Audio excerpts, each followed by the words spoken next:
కొలోనలిజానికి కారణమవుతుంది.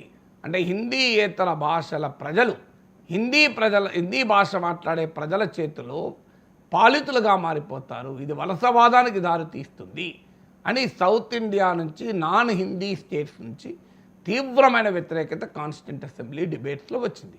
సో ఆ మౌలానా అబుల్ కలాం ఆజాద్ భారత ప్రభుత్వంలో తొలి ఎడ్యుకేషన్ మినిస్టర్ జవహర్లాల్ నెహ్రూ ఆయన ఒక్క మాట అన్నాడు, ఒక భాష నేషనల్ లాంగ్వేజ్ కావాలంటే it should be written and spoken in every part of the country. జాతీయ భాష అంటే దేశంలోని ప్రతి ప్రాంతంలోనూ రాయగలగాలి, మాట్లాడగలగాలి. అప్పుడు మాత్రమే అది భారతీయ భాష అవుతుంది, అది జాతీయ భాష అవుతుంది అని మౌలానా అబుల్ కలాం ఆజాద్ అన్నాడు. డాక్టర్ బాబు రాజేంద్ర ప్రసాద్ భారతదేశ first president, constituent assembly chairman, ఆయన ఏమన్నాడంటే మరి రాజ్యాంగ నిర్ణాయక సభలో మెజారిటీ నిర్ణయం తీసుకుంటే సరిపోదు, ఆచరణలో దాన్ని దేశమంతటా అమలు కావాలి. దేశమంతటా అమలు కాని నిర్ణయాలు మెజారిటీతో తీసుకుంటే రాజ్యాంగ యొక్క లెజిటిమసీ ప్రశ్నార్థకమవుతుంది. ఇది బాబు రాజేంద్ర ప్రసాద్ అన్నాడు. అందువల్ల నేషనల్ లాంగ్వేజ్ అనేది ఏర్పాటు చేయడం ఇండియాలో ఎలా అనే చర్చ నడిచినప్పుడు 40% ఆఫ్ ద పాపులేషనే హిందీ మాట్లాడతారు, 60% ఆఫ్ ద పాపులేషన్కి హిందీ రాదు. మరి ఏం చేయాలి? ఇంగ్లీష్ నోమో అఫీషియల్ భాషగా కంటిన్యూ చేయలేము. ఈ డిబేట్ నడిచినప్పుడు ఒక కాన్స్టిట్యూషనల్ కాంప్రమైజ్ రూపంలో ఆర్టికల్ 343 వచ్చింది. ఆర్టికల్ 343(1) ఏం చెప్తుందంటే దేవనాగరి లిపిలో రాసిన హిందీయే అఫీషియల్ లాంగ్వేజ్గా ఉంటుంది. అంటే ఇక్కడ వరకే ఆగితే కరెక్టే, ఆగలే. 343(2) ఏం చెప్తుందంటే 15 ఏళ్ల వరకు ఇంగ్లీష్ కొనసాగుతుంది. ఆర్టికల్ 343(3) ఏం చెప్తుందంటే అక్కడికే క్లోజ్ కాదు, 15 ఏళ్ళు. పార్లమెంట్ చట్టం ద్వారా అది కావాలంటే ఎక్స్టెండ్ చేయొచ్చు. ఇది ఆర్టికల్ 343 యొక్క క్యారెక్టర్. మీరు గూగుల్లో దొరుకుతుంది. ఇది article 343 of the constitution of India అని. అంటే ఆర్టికల్ 343(1) ప్రకారం దేవనాగరి లిపిలో రాసిన హిందీ అఫీషియల్ లాంగ్వేజ్. కానీ ఆర్టికల్ 343లో అదొక్కటే లేదు. ఆర్టికల్ 343(2) ప్రకారం 15 ఇయర్స్ వరకు ఇంగ్లీష్ కొనసాగుతుంది. ఆర్టికల్ 343(3) వరకు ప్రకారం పార్లమెంట్ చట్టం ద్వారా దాన్ని ఎక్స్టెండ్ చేయొచ్చు. పార్లమెంట్ చట్టం ద్వారా ఎక్స్టెండ్ చేయవచ్చు అన్నప్పుడు, పార్లమెంట్ చట్టం ద్వారా నిర్ణయం తీసుకోవచ్చు అన్నప్పుడు అఫీషియల్ లాంగ్వేజ్ విషయంలో అంటే ఇంగ్లీషు ఉండాలా వద్దా అనేది ఎలా మరి పార్లమెంట్ చట్టం అక్కడ కూడా కాన్స్టిట్యూంట్ అసెంబ్లీలో మళ్ళీ డివిజన్ వచ్చింది. కొంతమందేమో సింపుల్ మెజారిటీతో అఫీషియల్ లాంగ్వేజ్ పైన నిర్ణయం తీసుకోవాలి అన్నారు. ఎస్పెషల్లీ హిందీని ఉంచాలి అనేవారు సింపుల్ మెజారిటీ ద్వారా దీనిపైన డిసిషన్ తీసుకోవాలని. ఎందుకంటే వారి ఉద్దేశం ఏంటంటే హిందీ భాష మాట్లాడే వాళ్ళు 40% ఉంటారు కనుక ఎంపీలు వాళ్ళే ఎక్కువ మంది ఉంటారు. జనాభాలో 40% మాత్రమే కాదు, పార్లమెంట్ సభ్యులు వాళ్ళే ఎక్కువ. హిందీ దేవనాగరి లిపి ఉన్న వాళ్ళే ఎక్కువ కనుక హిందీ వాళ్ళు ఏమన్నా సింపుల్ మెజారిటీతో అంటే 15 ఏళ్ల తర్వాత హిందీ ఒక్కటే అఫీషియల్ లాంగ్వేజ్ చేద్దామన్న ఆలోచనతో హిందీని సమర్థించేవారు కాన్స్టిట్యూంట్ అసెంబ్లీలో ఏమన్నారు, సింపుల్ మెజారిటీతో అఫీషియల్ లాంగ్వేజ్ డిసైడ్ చేయాలంటే మళ్ళీ దానికి వ్యతిరేకత వచ్చి కన్సెన్సస్తో చేయాలి, అంటే అందరూ ఏకీభవిస్తేనే ఈ అరేంజ్మెంట్ మారుతుంది అని మళ్ళీ చర్చ జరిగితే ఆఖరికి 2/3గా దాన్ని డిసైడ్ చేశారు. అంటే ఆర్టికల్ 343ని మార్చాలి అంటే 3/2 మెజారిటీ ఉండాలి. సో 1965లో 15 ఏళ్ళ పీరియడ్ అయిపోయింది. ఆర్టికల్ 343(2) ప్రకారం మళ్ళీ పార్లమెంట్ చట్టం చేస్తే ఆర్టికల్ 343(3) ప్రకారం చట్టం చేయాలి. నేను ఆర్టికల్ 343(2) 15 ఏళ్ళ పీరియడే ఇచ్చింది. అప్పుడు ఆర్టికల్ 343(3) ప్రకారం పార్లమెంట్ ముందుకు వస్తే 1965 కన్నా ముందు ఒక అఫీషియల్ లాంగ్వేజ్ కమిషన్ వేశారు, కేర్ కమిషన్ అని. ఆ కమిషన్లో మెజారిటీ సభ్యులు ఇక ఎక్స్టెండ్ చేయకూడదు, ఇంగ్లీష్ను హిందీ మాత్రమే ఉండాలి. ఆఖరికి ఇండియన్ అడ్మినిస్ట్రేటివ్ సర్వీస్ IAS ఉద్యోగాలు కూడా హిందీలోనే ఉండాలి ఎగ్జామ్. అది వాళ్ళు ఉండుంటే ఎంత ఘోరంగా ఉండేది మీరు ఒక్కసారి ఆలోచించండి. హిందీ మాత్రమే సివిల్ సర్వీస్ ఎగ్జామ్ ఉండాలి, సెంట్రల్ ఎగ్జామ్స్ అన్నీ హిందీలో మాత్రమే ఉండాలి అని మెజార్టీ సభ్యులు అన్నారు. దాంతో తమిళనాడులో యూనివర్సిటీస్ బగ్గుమన్నాయి. ఇది అన్యాయం మాకు, అంటే హిందీ మాత్రమే వచ్చిన వారు హిందీలో పరీక్ష రాసి IAS అయిన వాళ్ళు వచ్చి తమిళనాడులో పాలిస్తారు, తెలంగాణలో పాలిస్తారు, ఆంధ్రప్రదేశ్లో పాలిస్తారు. ఇవాళ మన వాళ్ళు చూడండి, తెలుగు వాళ్ళు కూడా ఉత్తరప్రదేశ్లో ఐఏఎస్లు ఉన్నారు. లేకపోతే ఏమయ్యేది, ఈ విధానమే కనుక 65లో అమల్లోకి వస్తే తమిళ బిడ్డలు 66 మంది ప్రాణాలు అర్పించారు ఈ యాంటీ హిందీ ర్యాట్స్లో. 66 మంది తమిళ బిడ్డల రక్త త్యాగమే లేకపోయి ఉంటే ఏం జరిగేది తెలుసా? 65లో ఐఏఎస్ ఎగ్జామ్స్ కానీ సివిల్ సర్వీస్ ఎగ్జామ్స్ కానీ ఇంగ్లీషులో ఉండేవి కావు, ఇతర భారతీయ భాషలు ఉండేవి కావు, ఓన్లీ హిందీలోనే ఉండేవి. ఈ నిర్ణయం తీసుకుందాం అన్నప్పుడే తమిళనాడులో వ్యతిరేకత మొదలైంది. సో ఈ bank exams, central government exams అన్నీ కూడా కేవలం హిందీలోనే ఉండేవి. అంటే తెలుగు వాడికి అవకాశమే ఉండేది కాదు. చచ్చుకుంటూ మనం హిందీ నేర్చుకొని హిందీ ఎంత నేర్చుకున్నా హిందీ వాళ్ళతో పోటీ పడలేము. ఈ పరిస్థితి వచ్చేది తమిళ బిడ్డల త్యాగం వల్ల. చంద్రబాబు నాయుడు, పవన్ కళ్యాణ్ లోకేష్ గుర్తించాలి. ఇది బట్టే మీరు అనవసరంగా తమిళనాడు వాళ్ళపైన పడుతున్నారు. తెలుగు వాళ్ళకి అన్యాయం చేయకూడదు దయచేసి. చంద్రబాబు నాయుడు చెప్పండి, జాతీయ భాష హిందీ కదా, మరి సివిల్ సర్వీస్ హిందీలో రాసుకునేటట్టు ఎలా చేద్దామా? చంద్రబాబు నాయుడు సూటి ప్రశ్న. మీరే చెప్తున్నారు కదా జాతీయ భాష కదా హిందీ, మరి జాతీయ పరీక్షలు హిందీలో కాక వేరే భాషలు ఎందుకుంటున్నాయి? ప్రాంతీయ భాషల్లో ఎందుకుంటున్నాయి? మీరు జాతీయ భాష హిందీ అనేది మనం యాక్సెప్ట్ చేస్తే, హిందీ మాత్రమే జాతీయ భాష అని యాక్సెప్ట్ చేస్తే రేపు ఈ డిమాండ్ వస్తుంది. ఐఏఎస్ ఎగ్జామ్స్ ఏదో ఆల్ ఇండియా సర్వీసెస్ ఎగ్జామ్స్ కదా, మరి ఆల్ ఇండియా భాష హిందీ అయినప్పుడు, నేషనల్ లాంగ్వేజ్ హిందీ అయినప్పుడు నేషనల్ ఎగ్జామ్స్ హిందీలోనే ఉంటాయి. తెలుగులో ఎట్లుంటాయండి? నాకు చెప్పండి, ఇంగ్లీష్లో ఎట్లుంటాయి? మరి తెలుగు బిడ్డలకు అన్యాయం జరగదా? చంద్రబాబు నాయుడు చెప్పాలి. మీరు రాజకీయ అవసరాల కొరకు తెలుగు ప్రజలకు అన్యాయం చేయకండి. ఇది బాధేస్తుంది. నేను చాలా ఆవేదనతో మాట్లాడుతున్నాను. చంద్రబాబు నాయుడు, పవన్ కళ్యాణ్, లోకేష్లు ఇవాళ బీజేపీతో ఉన్న సంబంధాల వల్ల ఇలా మాట్లాడి తెలుగు వాళ్ళకి అన్యాయం చేస్తున్నారు చరిత్రలో. మీరు ఒక్కసారి మీరు నేషనల్ లాంగ్వేజ్ హిందీ మాత్రమే అని యాక్సెప్ట్ చేస్తే ఇమ్మీడియట్ డిమాండ్ 1965లో కేర్ కమిషన్లో వచ్చి డిమాండ్ వస్తుంది. ఆల్ ఇండియా సర్వీసెస్ హిందీలోనే ఉండాలి. మరి నేషనల్ లాంగ్వేజ్ ఒక్కటే కదా, దాన్ని ఒప్పుకుందామా మనం? బ్యాంక్ ఎగ్జామ్లోకి మన తెలుగు వాళ్ళకు ఉద్యోగాలు రావు, సెంట్రల్ గవర్నమెంట్ ఎగ్జామ్లో మన తెలుగు వాళ్ళకు ఉద్యోగాలు రావు. ఇది ఎక్కడ న్యాయం అండి? ఇంత అన్యాయం చేయమని మన నాయకులే చెప్తుంటే మీ రాజకీయాల కొరకు మన భాషను అన్యాయం చేస్తారా? ఆవేదనతో తమిళ పక్కా పెట్టండి, తెలుగు వాళ్ళకి అన్యాయం జరగలేదు. సో అప్పుడు 1965లో తమిళనాడులో పెద్ద ఎత్తున యాంటీ హిందీ ర్యాట్స్ జరిగాయి. 66 మంది చనిపోయారు, ఒక్కరు కాదు, ఇద్దరు కాదు. అప్పుడు ఆ త్యాగాల పునాది పైన అఫీషియల్ లాంగ్వేజ్ యాక్ట్ ఆఫ్ 1967 వచ్చి మళ్ళీ ఇంగ్లీష్ కొనసాగింది. హిందీ నేషనల్ లాంగ్వేజ్గా ప్రకటించబడలేదు. అప్పుడు కేవలం అఫీషియల్ లాంగ్వేజ్గా హిందీ ఉంటుంది, ఇంగ్లీష్ కూడా కొనసాగుతుంది. అందుకే ఇవాళకి కూడా మీరు చూడండి, ఒక పార్లమెంట్ చేసిన చట్టానికి ఆథెంటిక్ టెక్స్ట్ ఏంటి తెలుసా? ఇంగ్లీష్ కాదు, హిందీ కాదు. నాకు తెలిసినంతవరకు ఇంగ్లీష్ ఇది ఆథెంటిక్ టెక్స్ట్. పార్లమెంట్ చట్టం చేసినా, సుప్రీంకోర్టు తీర్పులు చెప్పినా మీకు హిందీలో కూడా చట్టం చేసుకోవచ్చు, అభ్యంతరం లేదు. తీర్పులు కూడా వేరే భాషలు ఉండొచ్చు. కానీ అల్టిమేట్గా స్టాండర్డ్ అనుమానం వస్తే, ఏది కరెక్ట్ అని అనుమానం వస్తే ఇంగ్లీష్ వర్షనే స్టాండర్డు. ఈవెన్ మోడీ ప్రభుత్వంలో కూడా అదే స్టాండర్డ్, వేరేది కాదు. ఎందుకు? కారణం భారతదేశంలో 40% మంది ప్రజలే హిందీ మాట్లాడతారు, 60% ప్రజలకు హిందీ రాదు. దాంతోపాటు ఆయా రాష్ట్రాలలో ప్రాంతీయ భాషల్ని అఫీషియల్ లాంగ్వేజ్గా ఉంచుకోవచ్చు. పార్లమెంట్లో అన్ని భాషల్లో మాట్లాడచ్చు. ఇప్పుడు జాతీయ భాష హిందీ మాత్రమే అని చంద్రబాబు నాయుడు చెప్పినట్లు ఒప్పుకుంటే రేపు పార్లమెంట్లో ఒక మాట అడుగుతారు, మీరు జాతీయ భాషలోనే హిందీ పార్లమెంట్లో మాట్లాడాలంటారు. మన తెలుగుదేశం ఎంపీలు ఎంతమంది హిందీలో మాట్లాడతారు? చంద్రబాబు నాయుడు ఏమంటుంటే హిందీ నేర్చుకోవాలి మీరు ఢిల్లీలో అంటున్నారు.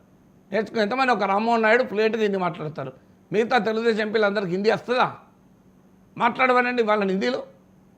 బీజేపీ ఎంపీలకు వస్తుందా హిందీ? నాకు చెప్పండి. తెలుగు మన వాళ్ళకు ఎంతమందికి హిందీ పర్ఫెక్ట్గా వస్తుంది? అంటే వీళ్ళంతా పోయి హిందీలో మాట్లాడాలి, తెలుగులో మాట్లాడద్దు పార్లమెంట్లో. ఇది అన్యాయం కదా? పార్లమెంట్లో ఈ తెలుగు మాట్లాడద్దు అంటారు. రేపు జాతీయ భాష హిందీ ఒక్కటే కదా.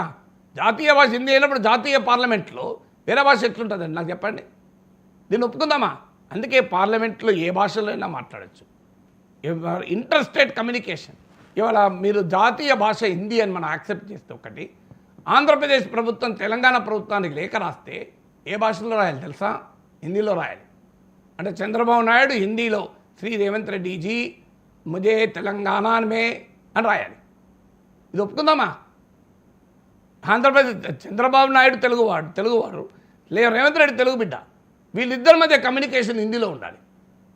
Inter state communication. ఎందుకంటే జాతీయ భాష హిందీ ఒకటే కదా మీరు చెప్పిన తీరు ప్రకారం.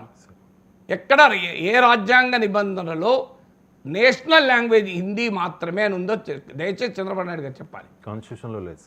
ఇది కంటెంప్ట్ ఆఫ్ లెజిస్లేచర్, శాసనసభ హక్కుల ఉల్లంఘన అయితే నేను చెప్పింది నిజమైతే. నాకు అందుకే మీరు దయచేసి తెలుగుదేశం మిత్రులకు బహిరంగంగా రిక్వెస్ట్, అయ్యా మీరు ఒక్కసారి నాకు నా అవగాహన తప్పు ఉండొచ్చు, I may be wrong also, please tell. నేనే రైట్ అని అంటలేను. నేను Oxford advanced learners Oxford handbook of Indian constitution by Pratap Bhanu Mehta, Madhav Khosla, Sujit Choudhry పుస్తకాలు చదివాను. ఆ బుక్ పట్టుకొస్తాను అనుకుని మర్చిపోయాను. పేజ్ నెంబర్ 180 నుంచి 182 మధ్య, 60-62 మధ్య ఉంది. ఈ పుస్తకం చదవండి. లేదు మీరు జస్టిస్ చలమేశ్వర్ ఎడిట్ చేసిన కాన్స్టిట్యూషన్ లా మీద ఇంతలా బుక్ ఉంటుంది, చదవండి దయచేసి. నేను చదివాను ఈ రెండు. ఎక్కడ నాకైతే నేషనల్ లాంగ్వేజ్ లేదు. I may be wrong still, మరి ఏమైనా కొత్తగా ఏమైనా వచ్చిందో తెలియదు. అందువల్ల చంద్రబాబు నాయుడు చదివే ఉంటారు, ముఖ్యమంత్రి కదా. 14 ఏళ్ళు ముఖ్యమంత్రిగా ఉన్న వ్యక్తి చెప్పింది రైట్ అవుతుంది తప్ప నాగేశ్వర్ చెప్పింది రైట్ అవుతుందా? అందువల్ల నాకు తెలియక అడుగుతున్నాను. చంద్రబాబు నాయుడు కొద్దిగా వివరణ ఇస్తే నేను వెళ్ళి మా లా బుక్ చదువుకుంటాను. ఇంకా నేను చదివిన ఈ పుస్తకంలో ఏమనుందంటే నేషనల్ లాంగ్వేజ్ అనే డిసిషన్ తీసుకోలేక అఫీషియల్ లాంగ్వేజ్గా మాత్రమే ఉంది. మన దేశంలో జాతీయ భాష లేదు. 8th షెడ్యూల్ ఆఫ్ ద కాన్స్టిట్యూషన్లో గుర్తించబడ్డ భాషలన్నీ జాతీయ భాషలుగానే భావించాలి, అధికార భాషలుగానే భావించాలి. ప్రాక్టికల్గా అవి అన్ని అఫీషియల్ లాంగ్వేజెసే. అందులో అవి స్టార్టింగ్ 8th షెడ్యూల్ పెట్టినప్పుడు 14 భాషలు ఉండే, ఇప్పుడు 22 లాంగ్వేజెస్ ఉన్నాయి 8th schedule of the constitution. నేను చదివింది తప్పైతే చంద్రబాబు నాయుడు, ఎందుకంటే చట్టసభలో చెప్పాడంటే దానికి ఆథెంటిసిటీ ఉంటుంది. శాసనసభలో ఆంధ్రప్రదేశ్ రాష్ట్ర ముఖ్యమంత్రి 14 ఏళ్ల పాటు ఉమ్మడి రాష్ట్రాన్ని, విభజిత రాష్ట్రాన్ని పాలించిన సీనియర్ రాజకీయవేత్త గనక constitution which article of the constitution says Hindi the only national language. నాకు చెప్పండి దయచేసి. Hindi the only national, Hindi జాతీయ భాష అన్నారు కదా మీరు. Hindi the only national language అని ఏ రాజ్యాంగ ప్రొవిజన్లో ఉంది? నేను చదువుతున్నా దొరకలే. మరి నిజంగా I may be wrong, I stand to be corrected. ఎక్కడుంది నేషనల్ లాంగ్వేజ్ చెప్పండి? Which constitutional provision says it? Constitution provision నేను చదివింది ఆర్టికల్ 343. అది కేవలం అఫీషియల్ లాంగ్వేజ్ గురించే మాట్లాడుతుంది. అది కూడా హిందీ ఒక్కటే అని చెప్పలే. మళ్ళీ జాతీయ అధికార భాషగా హిందీ ఉంటుంది, ఇంగ్లీషు సెంట్రల్ స్టేటస్ కొనసాగుతుంది, రాష్ట్రాల్లో తమ ప్రాంతీయ భాషలు నడుపుకోవచ్చు, ఇదంతా ఉంది. అందువల్ల మరి జాతీయ భాష హిందీ అయితే పార్లమెంట్ చట్టం కానీ సుప్రీంకోర్టు జడ్జిమెంట్ కానీ హిందీలో ఉన్నదే ఫైనల్ కావాలి కదా. సుప్రీంకోర్టు జడ్జిమెంట్లు హిందీలో ఎందుకు లేవండి? నాకు చెప్పండి, సుప్రీంకోర్టు ఆఫ్ ఇండియా .org కొట్టండి, జడ్జిమెంట్లు ఇంగ్లీష్లో కనబడతాయి. మరి జాతీయ భాషలో ఎందుకు లేదు జడ్జిమెంట్లు? సుప్రీంకోర్టు జడ్జిమెంట్ జాతీయ భాషలో ఉండకపోవడం అది రాజ్యాంగ ఉల్లంఘన కాదా? చెప్పాలి కదా మరి దీనికి ఆన్సర్. సో అందువల్ల ఇప్పుడు సుప్రీంకోర్టులో కేసులు వేస్తే తెలుగుదేశం వాళ్ళు హిందీలో వేస్తారా? జడ్జిమెంట్లకు మీరు కౌంటర్లు వేస్తారు, దాన్ని హిందీలో వేస్తారా, తెలుగు ఇంగ్లీష్లో వేస్తారా? సో అందువల్ల అసలు ఈ లాంగ్వేజ్ చరిత్ర ఏంటి తెలియక, లాంగ్వేజ్ పాలసీ తెలియక తెలుగు వాళ్ళ అస్తిత్వాన్ని, తెలుగువారి ప్రయోజనాన్ని రాజకీయాల కోసం మీరు ఢిల్లీ సింహాసనం ముందు మొక్కర్లు చేయకండి. ఇది చాలా ప్రమాదకరం. 65లో ఇది జరిగితే తమిళ బిడ్డలు 66 మంది ప్రాణాలు వదలాల్సి వచ్చింది. మరొక్కసారి ఆ పరిస్థితి తెచ్చుకుందామా? హిందీ మాట్లాడే ప్రజల దగ్గర గులాంగిరి చేద్దామా? మనం హిందీని గౌరవించుదాం, కానీ హిందీ ఆధిపత్యాన్ని అంగీకరించకూడదు. హిందీ ఒకటే ఎందుకు జాతీయ భాష? తెలుగు జాతీయ భాష కాదా? ఇవాళ హిందీ 40% మంది ప్రజలు మాట్లాడుతున్నారు. ద్రవిడియన్ లాంగ్వేజ్ అన్ని కలిపితే 24% మంది మాట్లాడుతున్నారు. తెలుగు, కన్నడ, తమిళ, మలయాళం. 24% అంటే తక్కువ నా భారతీయులు? 40% ప్రజల మందు 24% మంది ప్రజలు గుడిగం చేద్దామా? అంటే మా అసలు అమిత్ షా అంటాడు భారతదేశ ఆత్మ అని, చంద్రబాబు నాయుడు అంటాడు జాతీయ భాష అని. ఎక్కడికి వెళ్ళి వచ్చిందండి ఈ లాంగ్వేజ్? హిందీ ఒక్కటే జాతీయ భాష. ఇప్పుడు హిందీ నేషనల్ లాంగ్వేజ్ అన్నాడు, కానీ హిందీతో పాటు 22 భాషలు జాతీయ భాషలన్నా కనీసం అర్థమని ఉంటుంది. 8th షెడ్యూల్లో ఉన్న భాషలన్నీ జాతీయ భాషలుగానే మనం పరిగణించాలి అని. There is nothing like a national language. The single national language ఇండియాకి లేదు.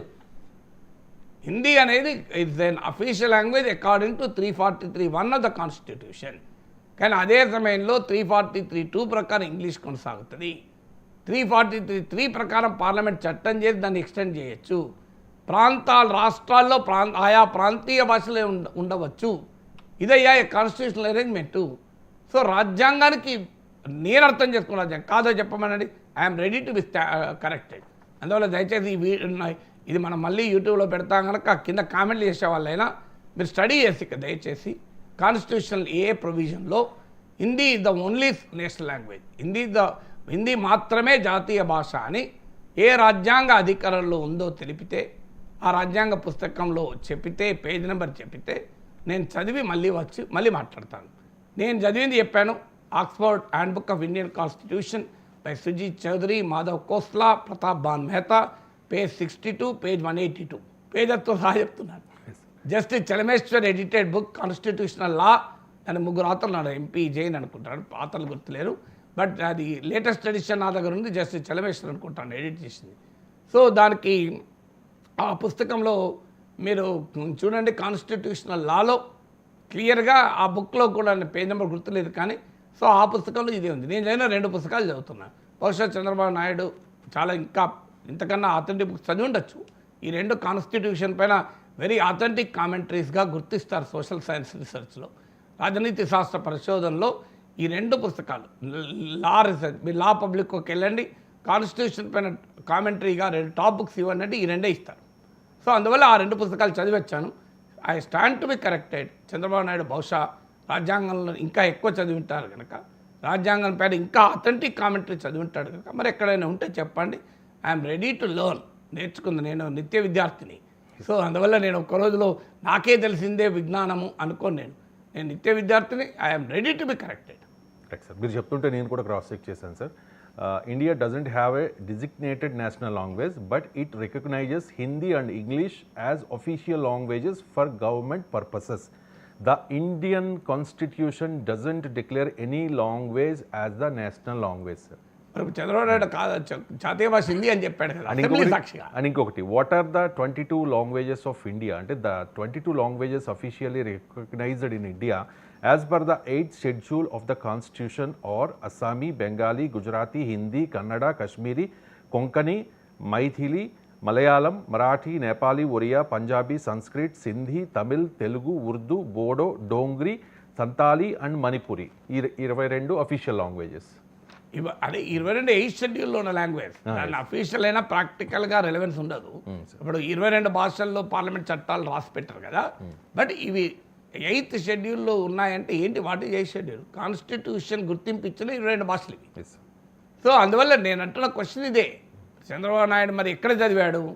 ఎందుకంటే సభలో మాట్లాడంటే చాలా హయ్యెస్ట్ అండి. ఎందుకంటే సభలో తప్పు మాట్లాడితే సభను తప్పుదో పట్టించినందుకు సభా హక్కులు ఉల్లంఘన అవుతాయి. అయితే అక్కడ ఎవరు అపోజిషన్ వాళ్ళు లేరు కనుక పెట్టేవాళ్ళు లేరు మనం. ఎందుకంటే సో అందువల్ల చంద్రబాబు నాయుడుకు నా అప్పీల్ ఏంటంటే, ఒకటి, మేము చెప్పింది మేము చదివింది తప్పు కావచ్చు.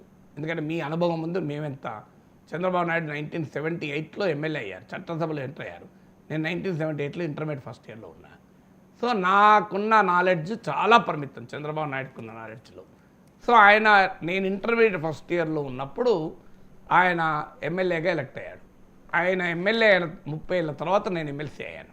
నేను చట్టసభలో ఎంటర్ అయింది 30 years తర్వాత. అంటే చట్టసభల అనుభవంలో చంద్రబాబు నాయుడుకు నాకు 30 year గ్యాప్ ఉంది. చంద్రబాబు నాయుడు 9 సార్లు ఎలక్ట్ అయ్యాడు, నేను 2 సార్లు ఎలక్ట్ అయ్యాను. చంద్రబాబు నాయుడు గారు 14 ఏళ్ళు ముఖ్యమంత్రిగా ఉన్నారు. అందువల్ల బహుశా ఆయనకు ఇన్ఫర్మేషన్ ఎక్కువ ఉంటుంది. అందువల్ల దయచేసి చెప్పితే మేము మా రాజ్యాంగ అవగాహన మార్చుకుంటాను.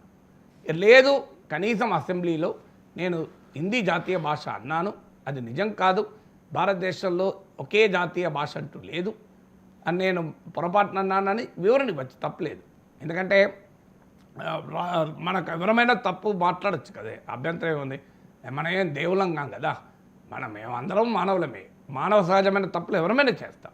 So but we need to be corrected. ఎందుకంటే పబ్లిక్ డిస్కోర్స్లో తప్పు ఉండకూడదు. భవిష్యత్ తరాలు చంద్రబాబు నాయుడు అసెంబ్లీలో చెప్పింది నిజం అనుకుంటారు కదా, నాగేశ్వర్ మాట్లాడిందే చాలామంది నిజం అనుకుంటారు. అందువల్ల దీనిపైన క్లారిఫికేషన్ ఆంధ్రప్రదేశ్ శాసనసభలో ఇస్తే, ఎస్ హిందీయే జాతీయ భాష, ఫలానా రాజ్యాంగ నిబంధన, ఫలానా సుప్రీంకోర్టు తీర్పు అని చెప్పండి, మేము మార్చుకుంటాం. లేదు సార్, జాతీయ భాష కాదు హిందీ, భారతదేశంలో జాతీయ భాష లేదు, ఒకటే జాతీయ భాష అనేది